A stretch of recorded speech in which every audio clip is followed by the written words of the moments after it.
మన సమాజంలో మనుషులు ఎలా ఉన్నారంటే, ఒక ఫ్యామిలీలో అబ్బాయి ఒక అమ్మాయిని ఇష్టపడుతుంటాడు. అలాగే అదే ఫ్యామిలీలో అమ్మాయి కూడా ఒక అబ్బాయిని ఇష్టపడుతుంటుంది. ఇక్కడ ఏమిటంటే, అబ్బాయి పేరెంట్స్‌తో నేను ఇలా ఒక అమ్మాయిని ఇష్టపడుతున్నాను అని గర్వంగా చెప్తాడు. అప్పుడు పేరెంట్స్ ముందు వెనక ఆలోచించకుండా సరే అని ఒప్పుకుంటారు. ఇది మంచిగానే ఉంది.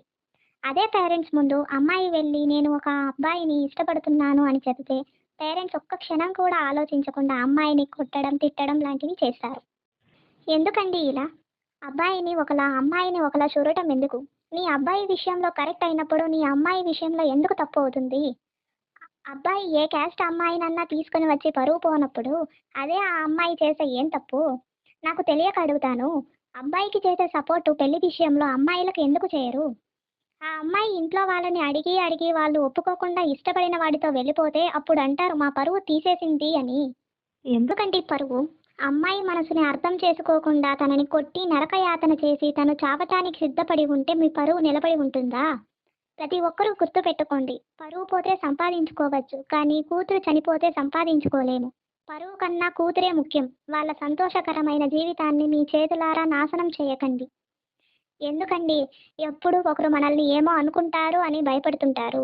నువ్వు కష్టసుఖాల్లో ఉన్నప్పుడు అందరూ వచ్చి నిన్ను ఆదరించరు. అలా ఆదరించిన కొన్ని రోజులకే అవి.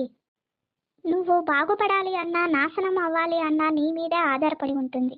ఎవరు ఏమి అనుకుంటారో అది మీకు అవసరం లేదు. మీ మనసు మీకు ఏమి చెప్తుందో అదే చెయ్యండి.